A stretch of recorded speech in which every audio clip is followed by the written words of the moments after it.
Yo, salut tous les gamers et les gameuses de la francophonie, ici c'est JC pour une nouvelle vidéo avec Eastfront Uber Soldier sur PC en version française. C'est un FPS qui se joue, enfin dont l'histoire se déroule durant la Seconde Guerre mondiale. Vous êtes un Allemand et vous êtes le méchant de service. Sauf qu'au début du jeu, vous êtes pris dans une embuscade, vous mourrez, mais sauf que là vous êtes ressuscité par un savant fou nazi quoi, qui vous transforme en une sorte de surhomme avec des super pouvoirs. Et voilà un peu pour le scénario. Vous êtes récupéré par la résistance qui va vous utiliser pour anéantir le savant fou quoi. Donc voilà pour l'histoire qui est pas super géniale. Bon, mais bon, c'est un FPS, il faut pas oublier hein. Alors j'ai déjà fini les jeux, comme vous pouvez le voir, il y a très très peu de niveaux, il y en a que 12. Et le jeu se finit en une dizaine d'heures à tout casser. Et on va faire une mission à l'institut de l'Obermacht. Alors là on est dans le vif du sujet. J'ai mis tout à fond. Et le jeu est quand même assez moche, faut le dire. C'est vraiment pitoyable. Mais bon, on va se dire que on va passer outre les graphismes super pourris, et puis on va se dire que peut-être le jeu au niveau du gameplay ou au niveau des missions, ça va être intéressant. Mais non quoi, le jeu est ultra linéaire, ultra scripté, vos ennemis, enfin l'intelligence artificielle est inexistante, que ce soit pour vos ennemis ou pour vos coéquipiers. La seule originalité du jeu, c'est voilà, le bouclier que vous voyez en ce moment. Et ce qui est bien avec ce bouclier, c'est que si vos ennemis vous tirent dessus, si vous tirez des balles, si vous ou vos ennemis vous tirez des balles dans votre bouclier, et ben vous pouvez tuer vos ennemis. Si je m'arrange pour que les balles qui sont bloquées dans mon bouclier touchent mes ennemis, si je vais vers mes ennemis puis que les balles elles touchent mes ennemis, et ben mes ennemis meurent. Ou bien je peux relâcher mon bouclier comme ça, puis les balles elles fusent dans tous les sens, et puis s'il y a des ennemis en face, et ben ils meurent, ce qui est plutôt intéressant. Alors là je vais vous le montrer. Je peux, hop, vous voyez, hop, les balles elles restent collées à mon bouclier. Hop, je peux les rebalancer, sauf que là il n'y a rien eu. Oh là là, je me suis pris une grenade, c'est pas bon.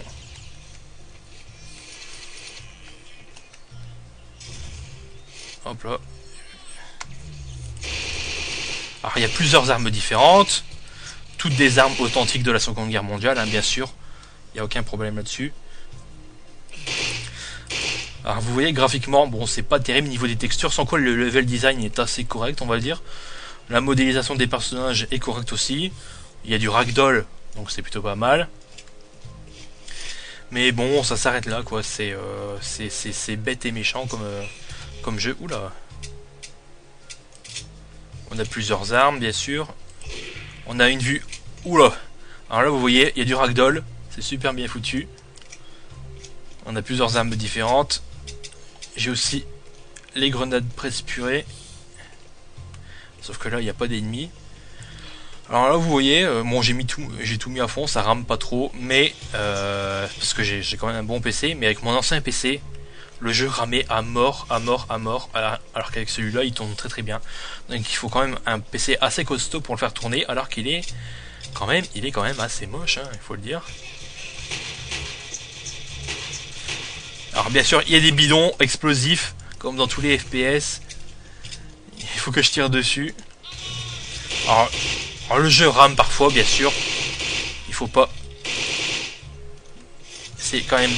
Voilà. Oula. Alors vous voyez, quand vous tirez sur les corps, vous avez les impacts de balles.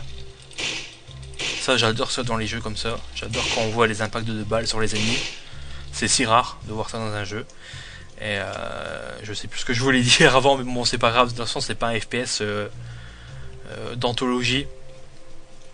C'est le genre de FPS qu'on oublie très vite. Alors lui il va descendre. Hop là. Alors la musique vous entendez, je sais pas si vous entendez, mais elle est assez pompeuse. Elle revient en boucle tout le temps. C'est vraiment très très énervant. Oula, alors, ça c'est mauvais pour moi. J'ai utilisé mon bouclier. Alors là, il m'a balancé une grenade, je sais pas comment.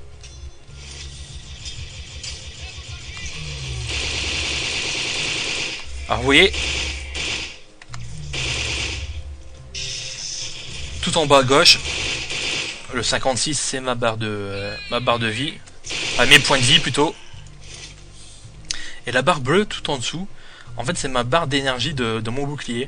Et si mon bouclier il est trop faible, et bah je pourrais pas renvoyer les balles qui sont emprisonnées dans mon bouclier, bah je pourrais pas les renvoyer aux ennemis. Donc il faudra faire très attention. Alors vous n'avez pas d'armes, vous pouvez pas porter d'armes à l'infini. Il faudra faire des choix pour choisir l'arme que vous voulez. Hop, je vais prendre celui-là. Je vais descendre par là. Oula. Alors vous voyez, la physique est vraiment très bonne.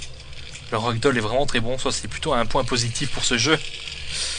Alors j'avance. Alors le jeu est en anglais, sous-titres en français. Les dialogues en anglais sont, comment dire, anecdotiques. Je veux dire, on les oublie très très vite. Le scénario est totalement bidon, malheureusement. La fin est, comment dire, cucul à praline. C'est vraiment bidon la fin. Le jeu est très court, c'est vraiment dommage. Sur quoi, au niveau des armes, bon bah c'est comme je vous l'ai dit, c'est des armes typiques de la Seconde Guerre mondiale et bon ça fait plaisir. Elles sont assez précises, heureusement. Hop là. Il y en a. Lui il est mort. Alors j'évite de parler parce que il faut que je essaye de me concentrer un maximum. Voilà, il y a le STG-44. Il faut que je le prenne celui-là. Bien sûr, vous récupérez des munitions, des armes, des medikits. Tout ça partout dans le jeu, quoi. Il suffit de bien chercher. Alors vous avez des comment dire, des objectifs à chaque mission, récupérer des clés ou des papiers pour ouvrir des portes, tout ça, quoi. Ou bien aller sauver vos alliés qui sont dans les qui sont emprisonnés, qui sont dans une prison, quoi. Mais je veux dire niveau mission, c'est jamais très intelligent, malheureusement. Alors je vais essayer de balancer une grenade, presse purée.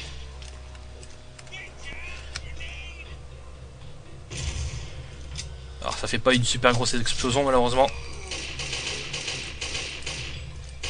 Alors vous voyez, en bas à droite, il y a des petits crânes qui sont apparus.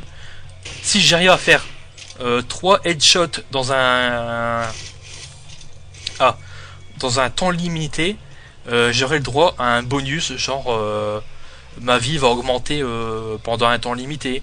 Ou si j'abats 3 ennemis de suite au couteau, et ben j'aurai mon endurance qui va augmenter. Enfin mes capacités augmentent quoi pendant un temps limité, ce qui est plutôt bien vu quoi. On a certains points. Bon ça relève un peu le niveau du jeu, donc c'est plutôt pas mal.